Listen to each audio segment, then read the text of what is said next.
pas le micro. Wi-Fi, ok, c'est là-bas, c'est à la maison mère. Alléluia.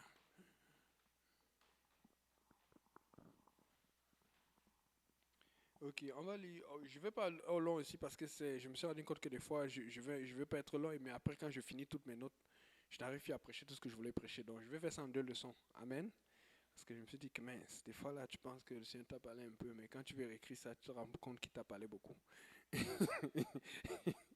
Parce que c'est dit les choses qui ne sont pas évidentes. Amen. Il faut les expliquer, il faut les détailler. Et donc, on va faire ça en deux leçons. Ça va être beaucoup, beaucoup plus facile et beaucoup plus rapide. Et on va avoir un bon temps de fraternité. Je sais que, bon, apparemment, c'est ce Joël qui a cuisiné Joël Kenas. Et on sait que Haïti Chéri, quand il cuisine, je n'ai pas envie que les gens disent que je suis trop long et puis je les empêche de. Faut pas mettre le rapport entre la prédication et... Bon, ok. On va être sérieux et concentré. Amen. Alléluia. En plus, je suis sûr que sa soeur, la soeur Fabienne, l'a aidé. Donc, on ne veut pas avoir de... Je ne veux pas que quelqu'un me déteste ici. Il faut qu'on aime le Seigneur. Amen. Alléluia. Pour la provision spirituelle d'abord. Alléluia. Frère Mouria, est-ce que tu peux lire Job, chapitre 34, versets 4 à 6?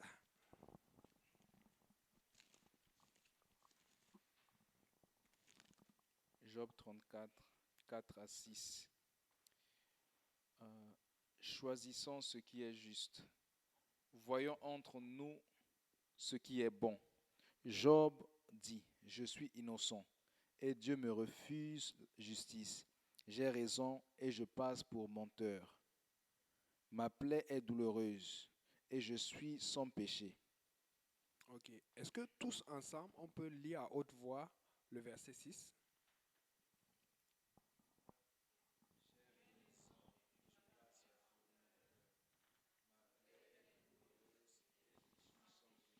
Donc, si je comprends bien, frère Simplice, il vient de tous dire qu'ils sont sans péché. Amen. Alléluia. Vous venez de déclarer quelque chose de grave. Vous êtes sans péché. Hmm. En tout cas. Mon frère, regarde alors, parce que ici, là, ça, c'est Job qui s'adresse à Elihu. Vous allez voir, c'est des gens qui sont venus pour dire, ah, Job, tu as péché, tu as fait ça. Job dit, non, moi, ça fait mal, mais je n'ai pas péché, parce qu'il avait les plaies partout, là. Et pour les gens, si tu as les plaies comme ça, c'est que tu as péché. C'est vrai qu'il y a des gens qui ont les plaies parce qu'ils ont péché, amen. Mais tout le monde n'a pas la plaie parce qu'il a péché. Amen. Bon. Lis maintenant Job 33, verset 8 à 9. Là, c'est Élie qui parle à Job. On va voir ce que Élie est en train de vous dire, puisque vous avez dit que vous n'avez pas péché. Mais tu as dit à mes oreilles, On a et, entendu et ce que j'ai vous avez dit. entendu le son de tes paroles. Je suis pur, je suis sans péché, je suis né, non, je suis net, il n'y a point en moi d'iniquité. Et Dieu trouve contre moi des motifs de haine. Il me traite comme son ennemi. Amen. Amen. Donc, il est en train de dire, mais tu as dit que tu étais pur. Tu as dit que... Amen. Donc, c'est quoi l'affaire? Donc, aujourd'hui, on va parler de comment vivre sans péché. Vous pouvez vous asseoir. Regarde ton voisin, tu dis, donc on peut vivre sans péché. Quand on entend ça, on se dit, c'est encore quelle qualité ça là. Hey! Toi-même, pasteur là, toi-même, tu pêches souvent, non? Tu as fait ça, tu as dit ça. Bon, ok, vivre sans péché. Vous savez, nous tous, instinctivement ou juste à cause de la famille ou de quelqu'un ou d'une référence, on essaie d'être meilleur. Amen. Je ne sais pas pour vous, mais tu veux toujours être le plus intelligent. Amen. Amen. Tu veux toujours être le plus sage. Ce qui est bizarre, c'est que normalement, quand tu étudies la Bible, la sagesse est plus importante que l'intelligence. Mais les gens veulent d'abord commencer à être intelligents parce qu'intelligent, tu as beaucoup de connaissances. On a des politiciens ou des scientifiques intelligents, mais ils ne sont pas sages. Ils sont tous pleins dans les divorces, dans les péchés, dans l'adultère, dans la fornication, dans l'iniquité. C'est parce que la sagesse te préserve de ces choses, la vraie sagesse en Dieu. Amen. Donc la sagesse doit être prioritaire. Mais on veut tous être intelligents, on veut tous être sages, on veut tous avoir une bonne réputation. On veut tous avoir la force et la richesse. Mais vous avez remarqué qu'on n'a pas tout cela. Pourtant, on veut l'avoir. Mais pourquoi on ne l'a pas? C'est ce qu'on va voir aujourd'hui. En fait, c'est comme Paul dit, je fais le mal que je ne veux pas et je ne fais pas le bien que je veux. Mais quelle est cette force qui me pousse à faire le mal que je ne veux pas et à ne pas faire le bien que je veux? Donc, ça, c'est dû à beaucoup de choses. On a tellement de trucs, mais certaines situations que j'ai pu répertorier, c'est souvent la pression mondaine. C'est tout le monde va être high, tout le monde va être à la mode. C'est pour ça qu'on a iPhone, iTunes, iPad, je suis. Ils veulent être comme Dieu parce que celui qui a commencé à dire je m'appelle, je suis, c'est Dieu. Il veut l'imiter. Amen. Il y a la pression familiale. Mais des fois, à part la pression familiale, vous savez c'est quoi le problème? C'est nous-mêmes. Nous avons tous des buts et des objectifs. Et souvent, on est tellement accroché aux buts qui sont valables, qui sont légitimes, et aux objectifs, qu'à un moment, on oublie que le processus peut être triqué, ou triché, ou court-circuité. Mais on fait fi du court-circuit, mais on se concentre sur le résultat. Il faut faire attention. Amen. Donc, vous savez, juste pour apporter le point de ce que nous ne voulons pas faire, c'est une anecdote que le pasteur, je pense au pasteur Graham qui raconte ça toujours, pasteur Graham, je pense. Il dit ceci, c'est quelqu'un qu'on avait pris en prison et il s'est retrouvé avec beaucoup d'autres gens qui étaient en prison. Ils ont commencé à regarder ce qu'ils avaient fait. Et puis l'autre dit, oh, que moi j'ai tué quelqu'un, mais je pense, chaque fois je rêve la nuit, je vois cette personne, je regrette vraiment. L'autre dit, oh, moi j'ai braqué une banque. L'autre dit, moi j'ai volé ceci. Et puis un autre qui arrive, il dit, mince. Chacun, c'est pas c'était un jour de remords, il faisait des témoignages pour parler des regrets. Il dit, mince, moi là j'ai réussi à voler une voiture, j'ai fait tel truc, j'ai fait comme c'était truc, j'étais en train de l'envoyer pas comme les gens font maintenant. Il y a beaucoup de voitures qu'on vole, priez pour vos voitures, pardon. Moi mais je prie, c'est stressant. Et j'ai réussi à l'envoyer par conteneur, mais on m'a pris. Donc lui, dans ses romans, il disait, je regrette d'avoir fait telle erreur. Parce que c'est une erreur qu'il a faite qui a fait à ce qu'on l'ait pris. Donc il ne regrettait pas d'avoir volé. Il regrettait de n'avoir pas été aussi smart qu'il avait l'habitude d'être smart quand il faisait les vols avant. Donc ça, c'est le contraire de ce qu'on veut prêcher aujourd'hui. Amen. Il faut qu'on trouve un moyen de ne plus pécher. Parce que la Bible nous dit que nous sommes appelés à être saints. Donc nous sommes appelés à être sans péché. Amen. Ça ne veut pas dire qu'on ne va jamais pécher. Mais Dieu veut qu'on ne pêche plus. Donc si on péchait, qu'on arrête de pécher. Amen. Donc essayons de voir alors comment on peut faire le contraire de ce que ce monsieur de la prison, qui devait regretter son attitude, mais a plutôt regretté son erreur. On va voir ce qu'on peut faire pour ne pas faire comme lui. Donc commençons au départ. Genèse 2, verset 27. Qu'est-ce qui se passait au départ?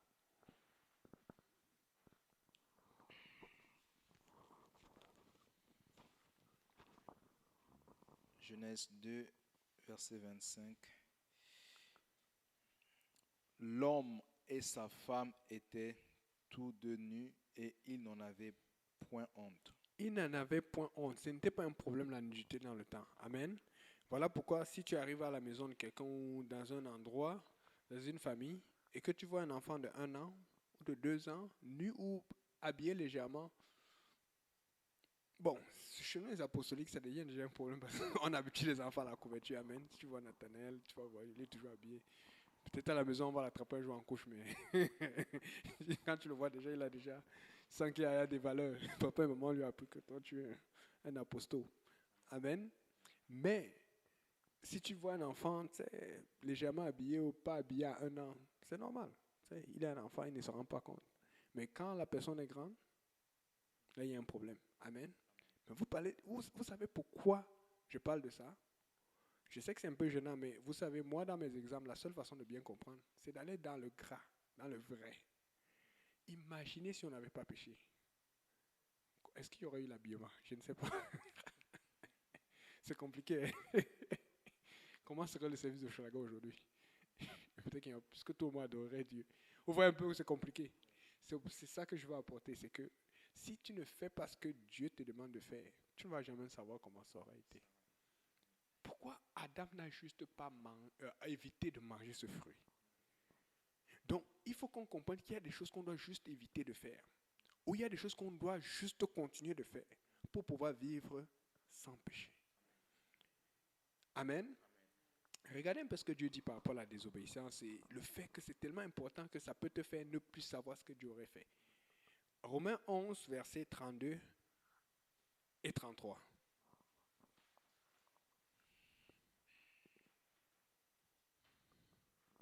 Romains chapitre 11, versets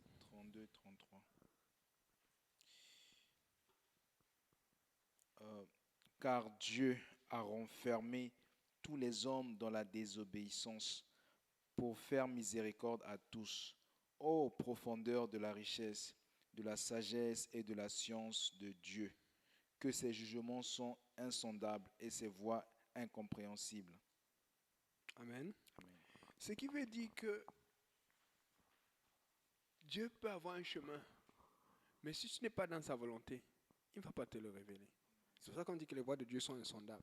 Parce que pour le sonder, il faut être proche de Dieu. La Bible dit que l'esprit sonde toutes choses, même les profondeurs de Dieu. Mais comment tu vas pouvoir sonder si tu n'as pas l'esprit? Amen. Ou si tu n'es pas proche de Dieu. Amen. Donc, fait que il y a ce truc-là. Comment expliquer? Il y a ce truc que Adam a vécu et que nous vivons aussi. Où tu sais qu'il ne faut pas faire quelque chose. Tu le fais. Mais ça efface tout ce que tu aurais pu savoir de ce qui se serait passé si tu ne l'avais pas fait. Et vous savez, il y a une puissance là-dedans que nous devons vivre. Et nous ne la vivons pas des fois parce que nous calculons, nous disons ici et là. Il faut qu'on arrête de calculer et qu'on commence à obéir. Amen. Donc, la première chose que j'aimerais conseiller à quelqu'un pour vivre sans péché, c'est l'obéissance totale à Dieu. Pourquoi je commence à Dieu? C'est parce que, vous savez, on a tous, dès qu'on dit obéir à Dieu, tu penses déjà, hier, ma mère m'a dit ça. Est-ce que ça vient de Dieu? Hier, mon père m'a dit ça. Hier, le pasteur a dit ça l'autre jour. Il a prêché dessus. Et tu as vu que tu fais ça à 3%, l'autre à 50%, l'autre. Et peut-être je suis en train de désobéir. Je vais laisser les ramifications parce que, vous savez, c'est bien d'obéir à l'autorité, c'est bien d'obéir à son pasteur. Mais il y a toujours un moment là où ça tiraille. Vous savez pourquoi ça tiraille? C'est parce que nous ne faisons pas l'effort d'aller devant Dieu comme ça mérite. Des fois, le pasteur va te parler, ça va te toucher. Des fois, même quelqu'un à ton travail va te parler, ça va te toucher et ça vient de Dieu.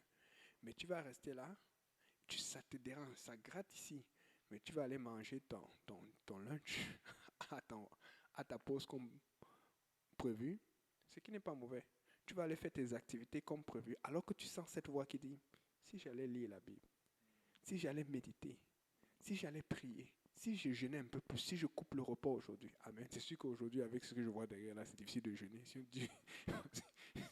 Parce que si Dieu dit à quelqu'un, mon frère, tu dois jeûner. Seigneur, pitié.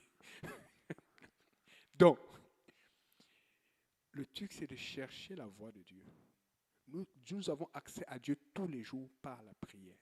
Nous avons accès à Dieu tous les jours par la lecture de la parole. Mais nous ne sortons pas assez de notre zone de confort, comme le frère Moïse a prêché la dernière fois, pour aller chercher Dieu. Il faut que tu fasses tout pour savoir c'est quoi la volonté de Dieu. Et c'est pour ça, parce que moi aussi j'ai vécu ça. Des fois, tu peux sentir que Dieu veut te dire quelque chose. Vous savez quoi? Je vous dis, je suis pareil comme vous. Je ne vais pas faire plus d'efforts parce que ça ne me tente pas de le faire. Mais je me suis rendu compte qu'avec le temps, j'étais toujours perdant quand je ne faisais pas la volonté de Dieu. Mais le truc, c'est ceci, c'est que généralement, tu ne le vois pas sur place, mais tu le vois dans le temps. Et j'ai appris ceci. Si Dieu me dit quelque chose, je vais tout faire pour le faire maintenant. Parce que je veux voir les résultats après. Mais quand les résultats de Dieu viennent après, c'est à long terme. Et tout le monde autour de toi va le voir. On dit que mince, Dieu est avec toi. Hein? Voilà pourquoi la Bible dit que celui qui prie en secret, qui vient me consulter, et Dieu vous récompensera ouvertement, publiquement. Chercher la volonté de Dieu, ça peut être prier, ça peut être autre chose. Je vais juste vous interpeller que vous devez tout faire pour savoir ce que Dieu veut. Vous ne devez pas fuir, même si ça fait peur. Parce que le pasteur est imparfait. Le gouverneur est imparfait. La famille, en fait, tout le monde est imparfait, sauf Dieu. Si lui, il est parfait, si lui, il est bon, si lui, il est capable de tout, si lui, rien ne lui est impossible, pourquoi tu vas fuir sa volonté? Pareil pour ton papa ou ta maman quand elle t'habille, quand elle s'occupe de toi, quand elle prend soin de toi. Devine quoi? Pourquoi ta maman va mal t'habiller?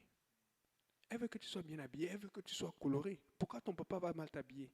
Il veut que tu sois bien habillé, que tu sois coloré. Amen. Mais toi, oh maman, papa, je n'aime pas. Alors que lui, il voit ce qu'il y a de mieux et de meilleur pour toi. Amen. Alors, La première chose, j'insiste là-dessus. Regarde ton main, tu dis, cherche la volonté de Dieu. Et c'est parce que nous désobéissons que nous ne savons pas c'est quoi les voies de Dieu. Amen. Alléluia, Seigneur. On arrive dans l'église et je parlais vraiment des ramifications parce que, vous savez, des fois, les gens nous suivent en ligne ou sont ici, là. Des fois, tu peux ne pas être rempli du Saint-Esprit. Tu ne peux ne pas avoir été baptisé au nom de Jésus-Christ. Dieu va quand même essayer de faire quelque chose en attendant que tu le fasses. Amen. Mais il faut le faire. Donc, je vais dire à quelqu'un, regarde ton voisin, cherche la volonté de Dieu. Il faut un effort. Vous savez, Dieu est grand. Dieu est expert pour se cacher, mais il est expert aussi pour se révéler. Amen. Nous tous qui sommes ici, nous avons, pour ceux, qui est né ici? À part Bethany peut-être. Qui est né? Qui est né ici? Personne. Samuel, Bethany, c'est tout. Donc nous tous, nous avons fait des papiers d'immigration. Est-ce qu'il y a quelqu'un qui a niaisé avec ces papiers? Tu veux rentrer parce que c'est un processus long. C'est AQ, CSQ, la résidence. Maintenant, on a tout vaincu ça. Maintenant, on a d'autres projets. On oublie que c'est Dieu qui nous a fait vaincre ça. Amen. Et donc, on a respecté le processus. Je vais insister là-dessus. Il faut que tu fasses tout. C'est pour ça que je prends le temps, parce que des fois, je passe vite certains sujets et puis après, je n'arrive pas à prêcher tout ce que le Seigneur m'a mis à cœur de prêcher. Mais je veux parler à quelqu'un aujourd'hui. Il faut que tu fasses tout pour savoir la volonté de Dieu. Moi, personnellement, ça m'a beaucoup aidé dans ma vie. Surtout quand tu n'es pas sûr.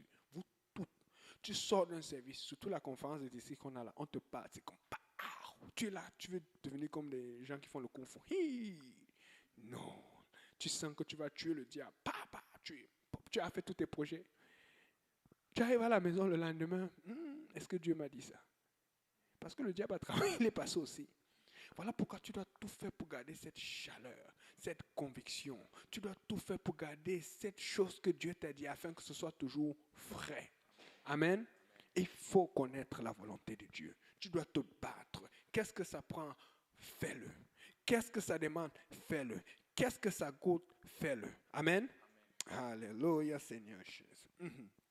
Donc, là,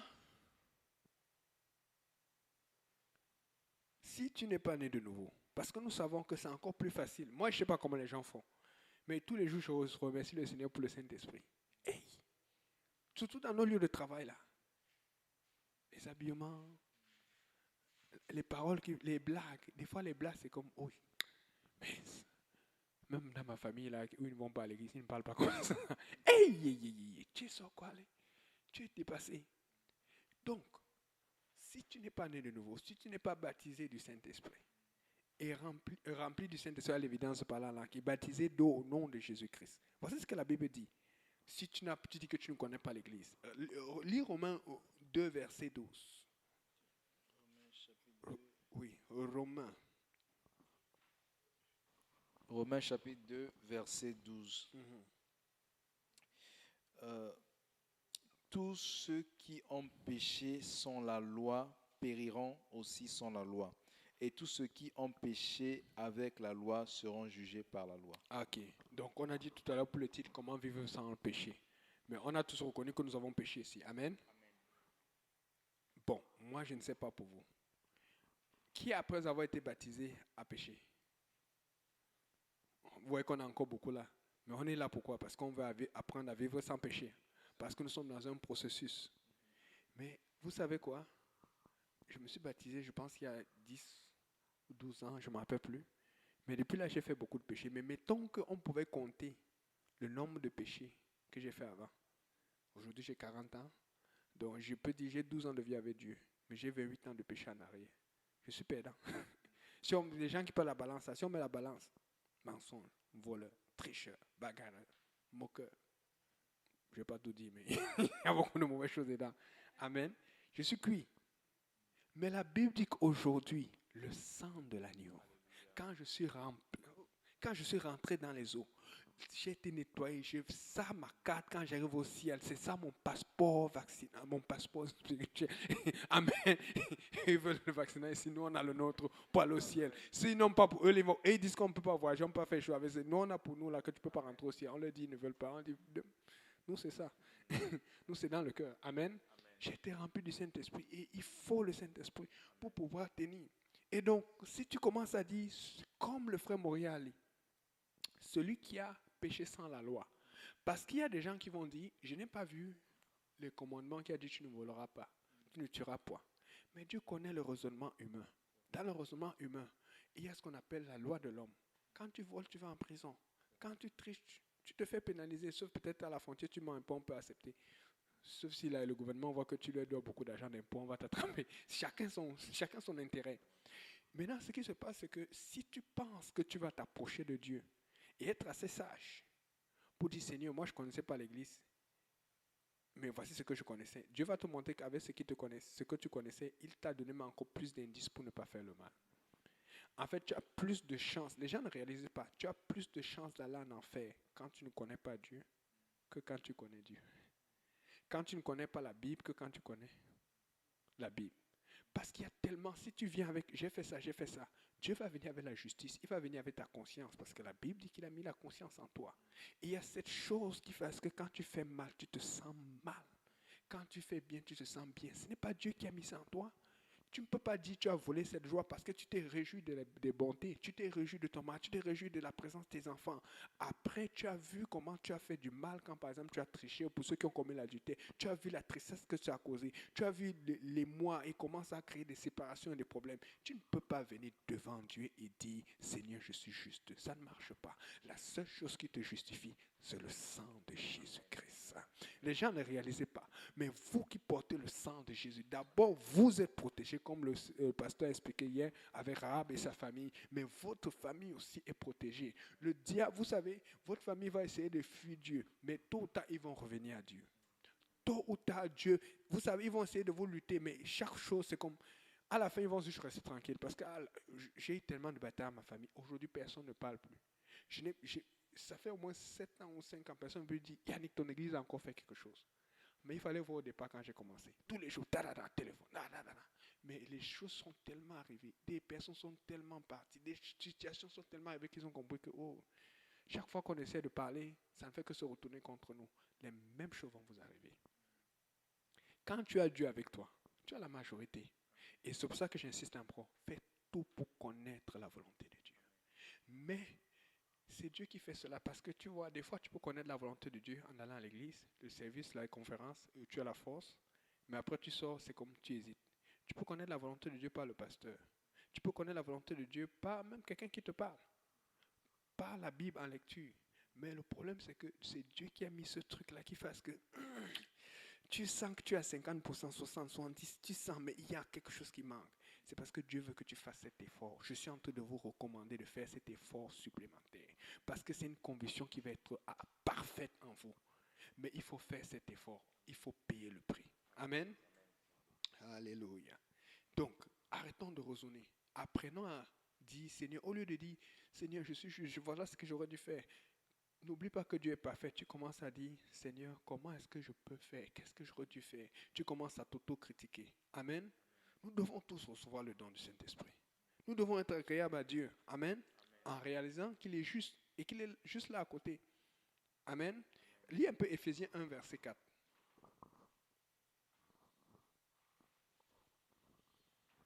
Éphésiens chapitre 1, verset 4.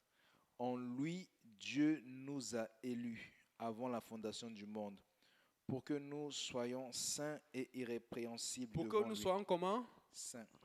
Donc vous voyez, la Bible dit que Dieu veut qu'on soit sans péché. On doit être saint et irrépréhensible, donc irréprochable. Continue, c'est pas fini. Irrépréhensibles devant lui. Devant lui. Amen. Amen. Nous ayons prédestiné dans son amour à être ses enfants d'adoption par Jésus-Christ. C'est bon. Et quand on dit prédestiné, je reprenais toujours à un jeune la dernière fois. J'ai dit que non. Toujours un de leurs amis qui me posait que, mais pourquoi on dit que c'est prédestiné? J'ai dit non. L'église est prédestinée. L'enfer est prédestiné. L'église est prédestinée à aller au ciel. L'enfer est prédestiné à aller dans le lac de feu. Mais c'est toi qui choisis là où tu rentres. Ça, c'est important. C'est pour ça que nous sommes prédestinés par son amour. Mais si tu refuses son amour, que tu ne reçois pas le Saint-Esprit, tu refuses la prédestination qui est pour l'amour. Donc les gens pensent que non, tu ne nais pas pour aller en enfer, pour aller au ciel. Tu nais pour vivre pour Dieu, mais c'est toi qui vas choisir si tu vas vivre ou non. Amen.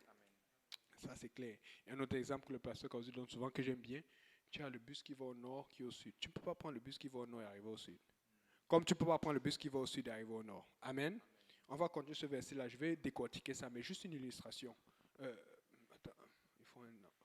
Jonathan n'est pas là aujourd'hui. Hein. Oh, le petit Jonathan. Souvent, j'aime le taquiner.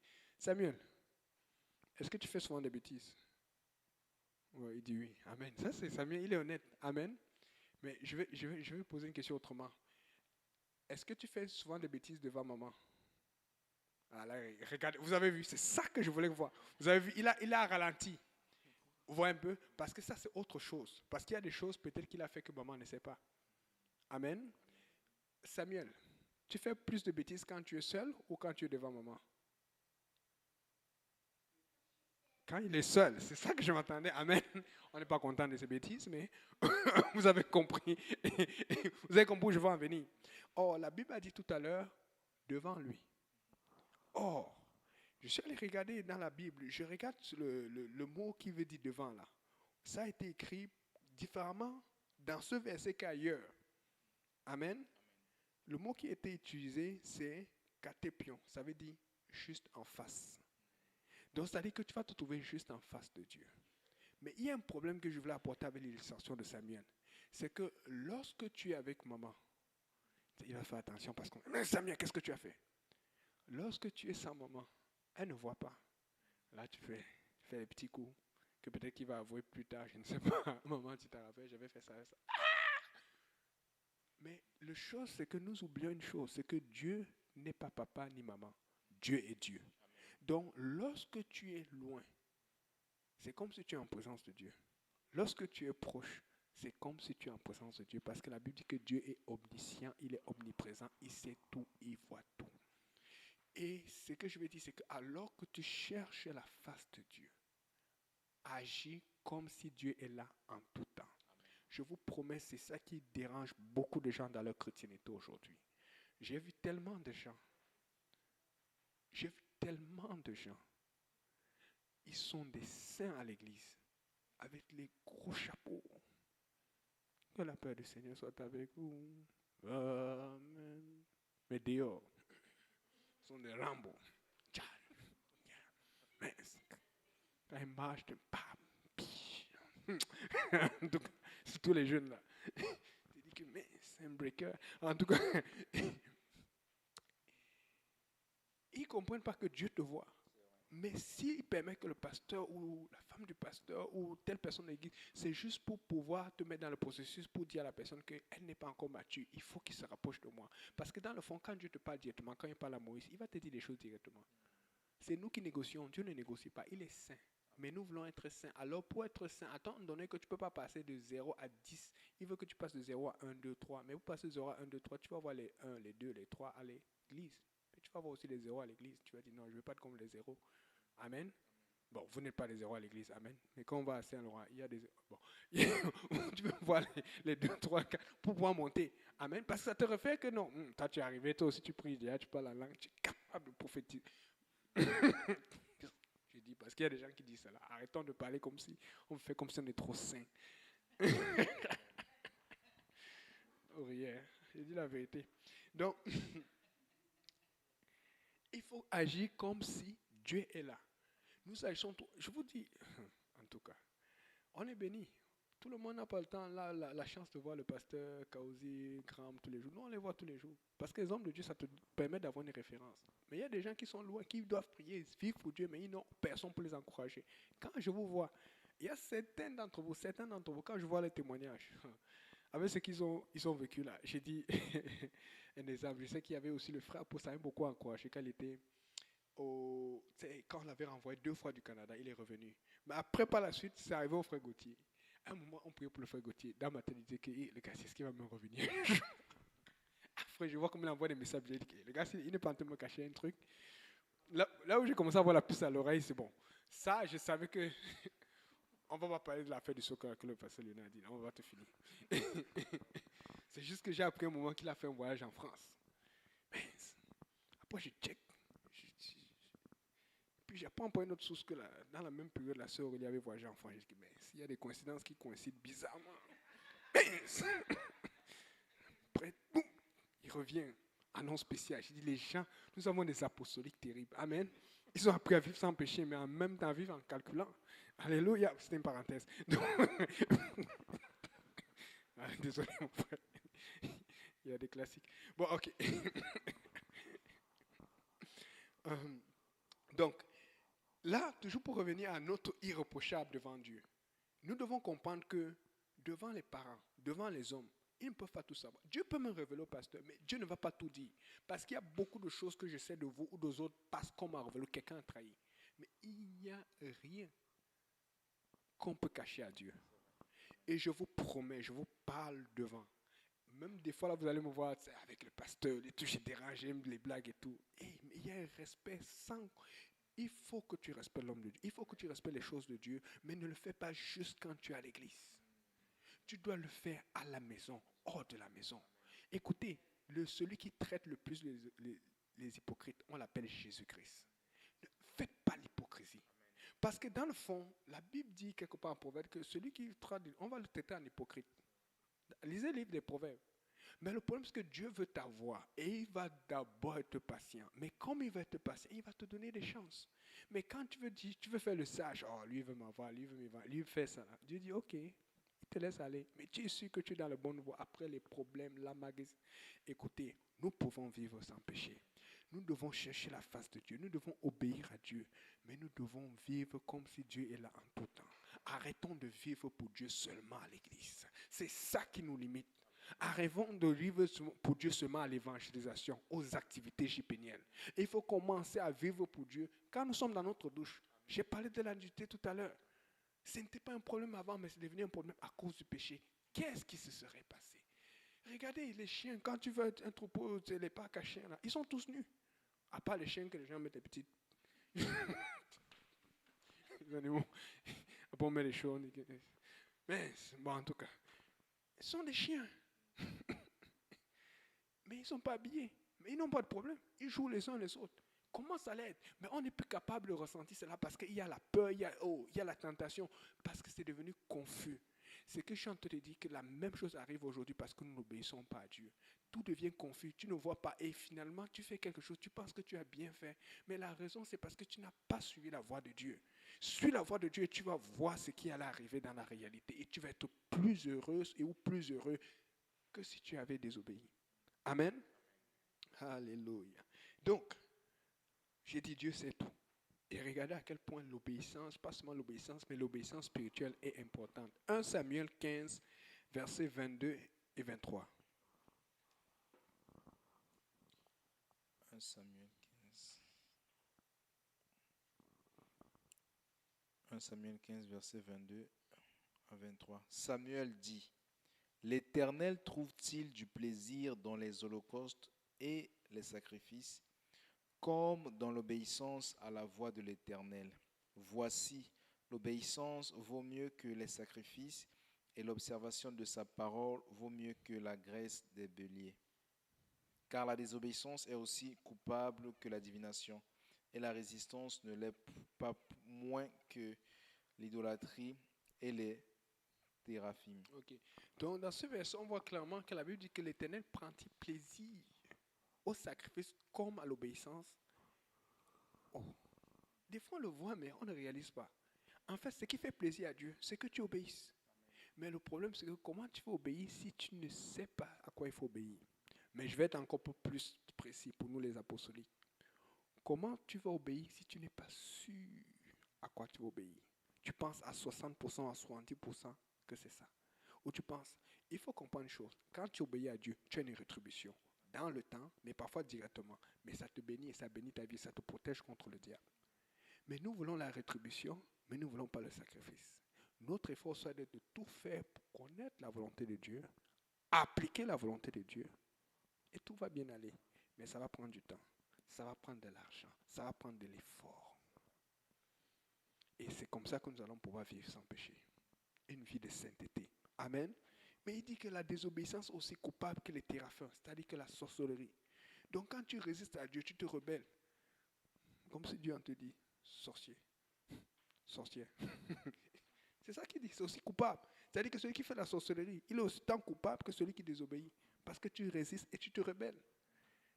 Nous ne sommes pas des sorciers ni des sorciers dans la maison du Seigneur. Amen. Pas de sorciers. Un exemple que le pasteur donnait dernièrement qui fait du sens. Quand tu es malade, des fois on ne te demande même pas. Sauf ceux qui aiment faire des dieux comme nous là, mais des fois là c'est chaud. Quand tu es malade, tu vas à l'hôpital. Amen. Tu vas à l'hôpital. Et il y a une chose que j'ai remarqué à l'hôpital.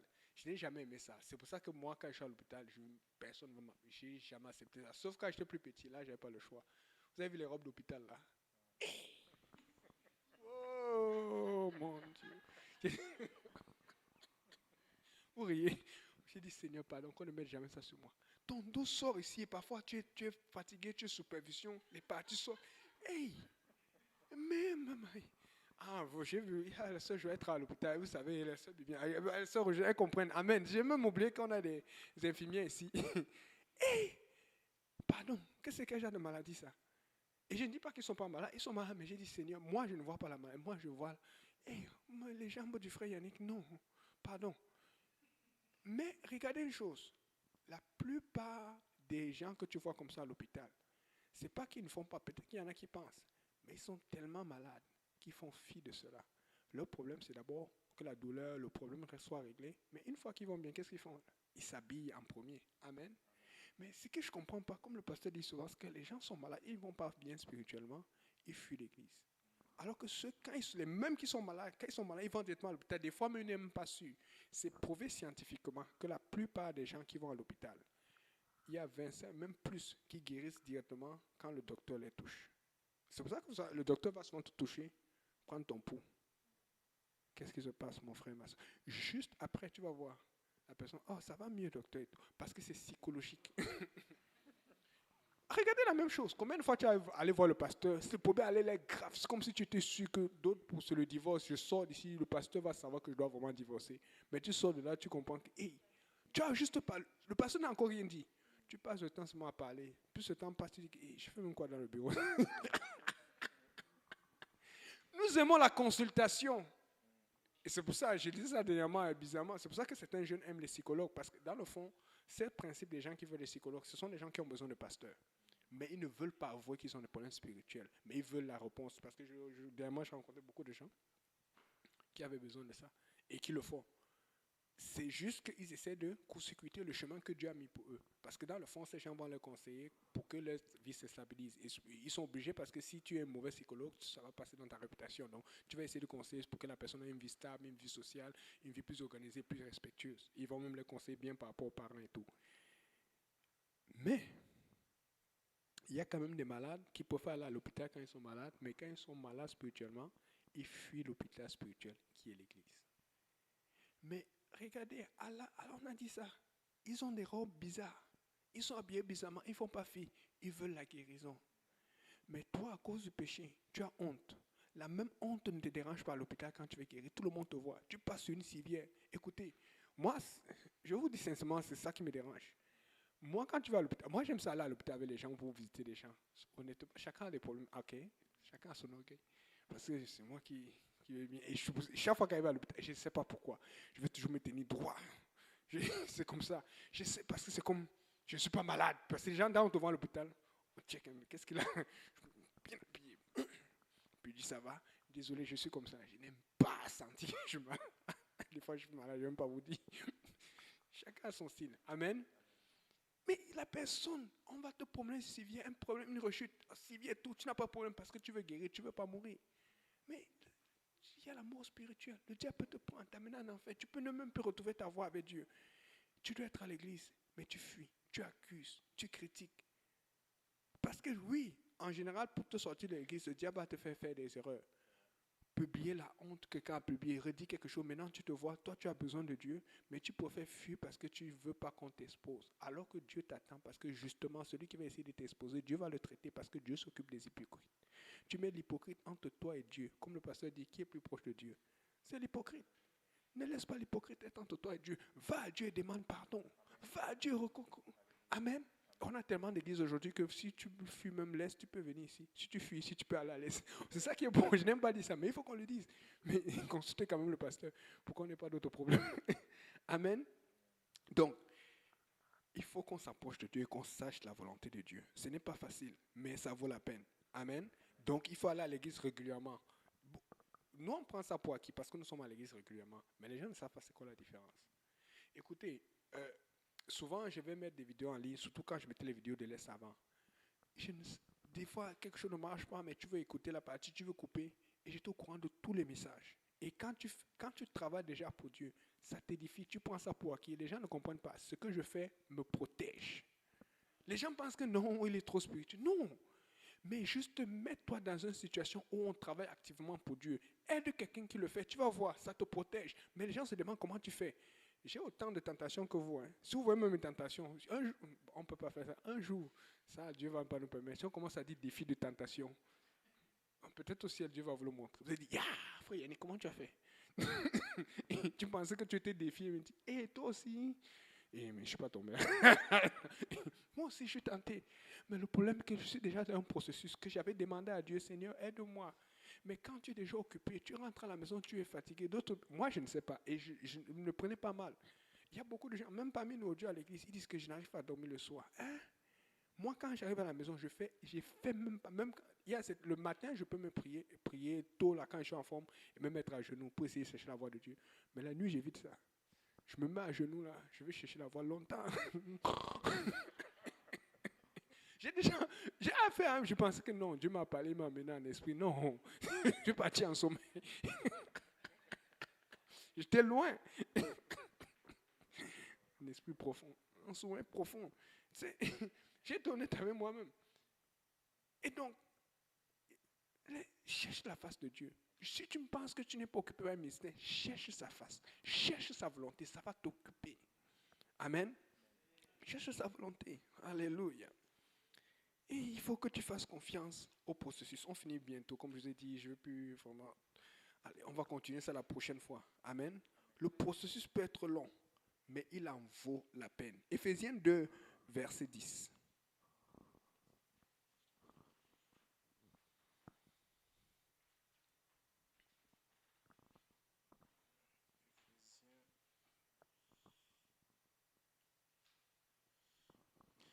Éphésiens 2, verset 10.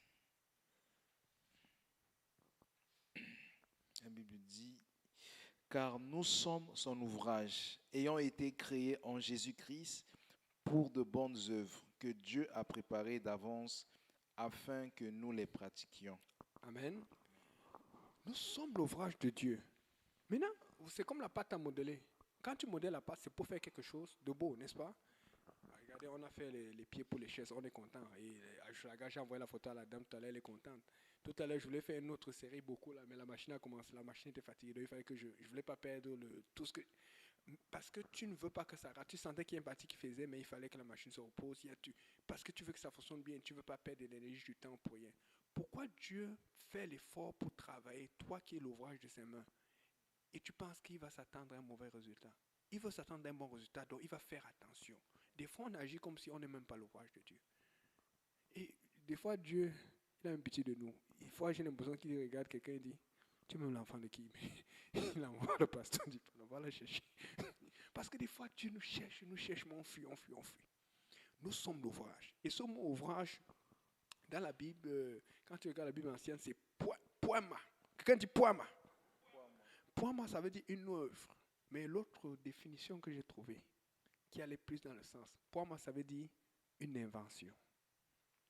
Regarde, on va dire, tu es une invention de Dieu.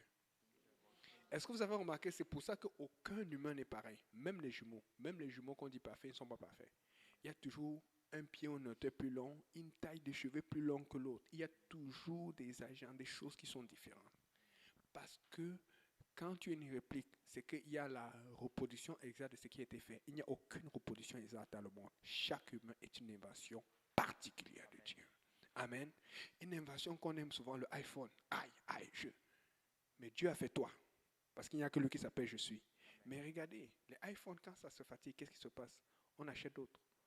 Parce qu'il y a plus de choses. Tu as tellement utilisé. Mais Dieu, la différence, ça veut dire que Dieu t'a fait différent des animaux. Il t'a fait différent même des anges. Les anges ne sont même pas comme nous parce que nous serons comme Dieu glorifiés. de chair et d'esprit, pas de chair et de sang, parce que la Bible dit que la chair et le sang n'héritent pas le royaume de Dieu. Les anges ont désiré être comme nous. C'est-à-dire que Dieu t'a fait d'une chair qui est faite de son esprit, de façon à ce qu'il n'a pas besoin de refaire notre iPhone. Comment on refait l'iPhone? Il a juste besoin de faire une mise à jour. Mais nous sommes dans un processus, nous devons avoir des mises à jour constamment pour pouvoir vivre sans péché.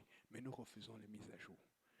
Je sais ça parce que j'ai eu ce problème dernièrement avec un de mes ordinateurs au travail. Mince! C'est une histoire bizarre qui est arrivée. Je pense que la semaine passée, on avait une formation. C'est des fois, quand tu as les formations, tu es content, tu participes. Mais c'était une formation de 3 jours. Pendant 2 jours, mon ordinateur buguait. Donc, je n'avais pas su la formation qu'il fallait. Pourtant, c'est un truc qui était important que je voulais savoir pour mettre aussi dans mes connaissances. La formation buguait. Ça ne marchait pas. Je dis, mince. Il commençait à prier. Tu pries en langue. Ça, c'est pas normal. Pourquoi ça marche pour les autres, ça marche pas pour toi? C'est ce qu'il y a pour un aussi que ça ne marchait pas. Mais après, ça a commencé à marcher. Mais pour moi, ça ne marchait pas. Le 3e jour. Quelqu'un dit le 3e jour. Il y a un prophétique. La veille, il y a eu un update que ça m'a proposé parce que je trouvais ça, j'ai dit, ça c'est sûrement l'opposition.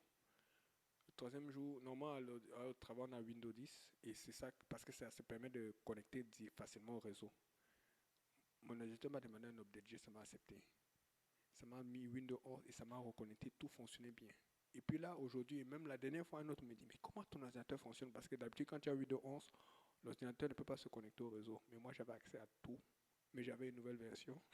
Et l'ordinateur, il n'y avait pas de bug pendant la formation. C'est le diable, il va essayer de te faire mal. Mais Dieu est toujours au-delà de tous les gens, surtout celui qui est responsable des trucs techniques là. On est parti un peu jouer au ping-pong et tout ça là. Il m'a dit, mais comment tu as fait? J'ai dit, je ne sais pas, j'ai seulement vu mise à jour. J'ai fait OK. Mais après, je me dis, je sais ce qui s'est passé. Parce que c'est impossible. En plus, je n'ai pas de connaissances à ce niveau de l'informatique. C'est juste que j'étais fatigué, j'ai prié. Et Dieu a fait le update. Regarde ton voisin, tu as besoin d'une mise à jour spirituelle. Parce que Dieu va te rafraîchir constamment. Il va te rafraîchir régulièrement. Amen. Ce n'est pas fini. La Bible dit que ce mot veut dire invention. Ce mot veut aussi dire poème. Poème. Vous savez que quand tu écris un poème, tu peux l'écrire plusieurs fois et le déchirer avant de le reprendre, non? Amen. Surtout pour les gens, les attaquants, là. Les gens qui veulent. Amen. Alléluia. C'est plus quand j'écrivais ça, j'ai pensé au frère Didier, là, au fiancé de la sœur Karine. Mais la vidéo jusqu'à présent, là, j'ai dit quoi? La chair de ma chair. Malé. J'ai dit que les Jipéniens ont besoin d'aide parce que je connais que les Jipéniens sont romantiques, mais il y a d'autres qui sont trop durs. Moi inclus. Mais ils ont besoin d'aide. Il faut qu'un jour on l'invite. On va faire le truc là, tu sais, je pense à ça là. Pour qu'il donne des coups de. C'est vrai écoutez, on est trop spirituel. À un moment là, il faut être un peu émotionnel. Amen. On a besoin d'une dose d'émotion. Comme le pasteur Kauzi a souvent besoin. Il dit, des fois, on est des Africains, vous êtes trop durs que. Alléluia. En tout cas, on va faire une réunion un jour là avec la soeur Yolande et tout ça. Ils vont nous donner des conseils parce que des fois, là, on n'écoute pas. Les personnes mariées déjà. Amen. Parce qu'ils savent comment ça fonctionne. Donc, ça veut dire poème. Amen. Si tu as un poème de Dieu, qui veut faire un mauvais poème? Tu ne veux pas faire un poème pour insulter quelqu'un. Tu veux faire un poème pour édifier. Tu veux faire un poème pour bénir. Amen. Tu veux faire un poème pour faire réussir. Tu veux faire un poème pour faire avancer. Tu veux faire un poème pour faire réjouir. Amen. Ça veut dire poème. Mais, ce n'est pas fini. On dit l'œuvre, l'ouvrage, mais il y a un autre mot. On dit ayant été créé.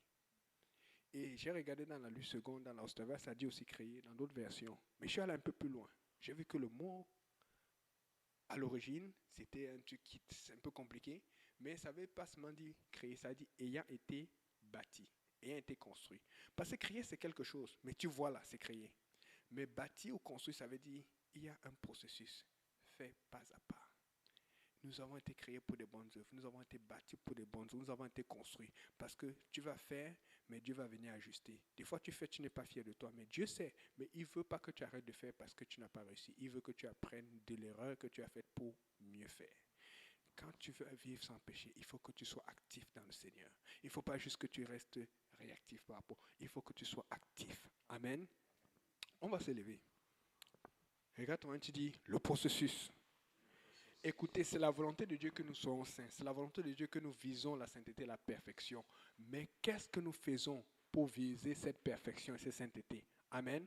Ça, c'est notre responsabilité. Regarde toi, tu dis le processus. Alléluia. C'est juste la première partie. On va continuer la prochaine fois parce que justement, je voulais qu'on puisse vraiment aller en long et en large sur tout ce que le Seigneur avait mis dans mon cœur. Donc, je vais laisser le frère Saint-Pis venir prier pour conclure, pour bénir le repas. Et donc, que Dieu vous bénisse. Puis les adorateurs. Amen. Amen. Est-ce qu'on peut acclamer le Seigneur? Alléluia. Amen, amen, amen. Donc, prions le Seigneur. Nous allons remettre, n'est-ce pas, le repas entre les mains du Seigneur. Nous allons aussi remettre tout ce que nous avons entendu entre les mains du Seigneur et nous osons croire que la prochaine fois, nous serons encore plus nombreux que nous sommes aujourd'hui. Amen. Donc, prions le Seigneur, éternel Dieu Tout-Puissant, nous te bénissons, nous te rendons grâce, Papa, pour tout ce que nous avons eu, Papa, ce matin, ce soir encore, éternel Dieu de gloire. Nous te bénissons pour tous ceux aussi qui sont à la maison, que cette parole, Papa, trouve une place de choix dans leur cœur, produise, Papa, le fruit, Papa, d'une repentance digne. Éternel Dieu de gloire, que chaque fois que nous devons prendre une décision, Seigneur, que nous nous référons à ces choses, Éternel Dieu de gloire, que nos vies soient transformées, Éternel Dieu Tout-Puissant. Nous bénissons ton Saint-Nom. Bénis les mains qui ont fait ce repas, Éternel Dieu Tout-Puissant. Papa, éternel Dieu de gloire, tous ceux qui ne prendront pas, Seigneur, souviens-toi de tous ceux qui n'en ont pas, éternel Dieu Tout-Puissant, de cet agapé que nous avons en ce lieu, éternel Dieu Tout-Puissant. Nous te louons, nous te rendons grâce, que nous puissions prendre cette nourriture avec action de grâce et simplicité de cœur.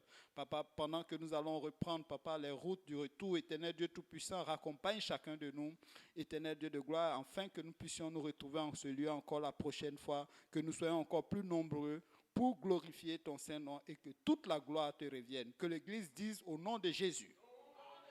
Est-ce qu'on peut acclamer le Seigneur? Est-ce qu'on peut acclamer plus fort? Alléluia. Soyez bénis et bon appétit. N'oubliez pas, prenez quelque chose. Souvenez-vous de votre maison. Envoyez aussi chez eux aussi. Et que tout le monde soit béni par ce repas. Amen.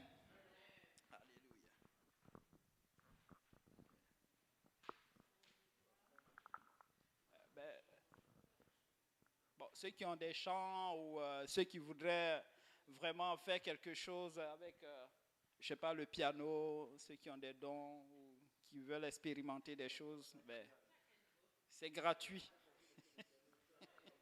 Amen.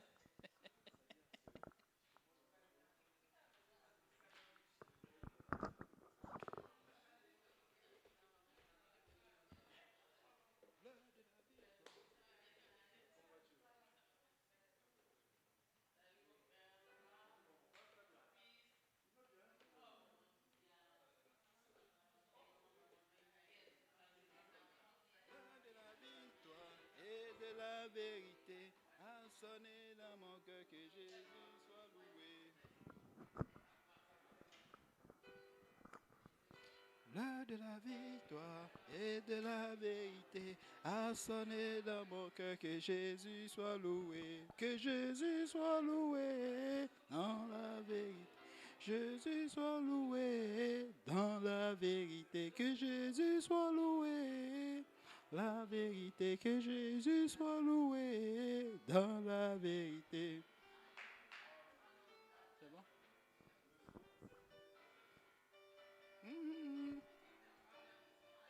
Comment tu vas, maman? J'ai de douleur aujourd'hui. C'est pour ça que je ne peux pas arriver très tôt. Je ne me sentais pas comme vous. Je vais chanter aussi. Que le Seigneur me fortifie. Pas grave, la prochaine. Oui, la prochaine fois, j'ai bien aimé les chansons. Amen.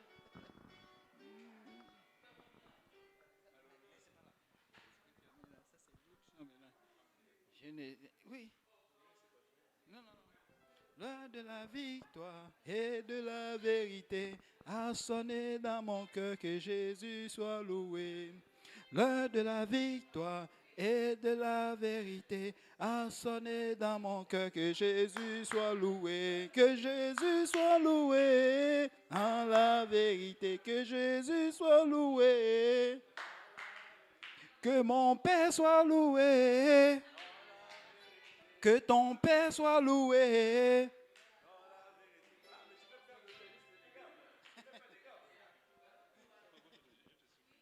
L'heure de la victoire et de la vérité a sonné dans mon cœur, que Jésus soit loué.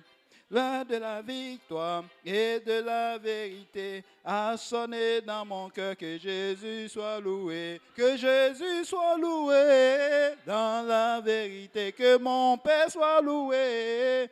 La vérité, que Jésus soit loué dans la vérité, que le lui soit loué dans la vérité. C'est ça? L'heure de la victoire et de la vérité a sonné dans mon cœur, que Jésus soit loué. L'heure de la victoire et de la vérité a sonné dans mon cœur, que Jésus soit loué. Que Jésus soit loué dans la vérité, que Jésus soit loué. La vérité, que Jésus soit...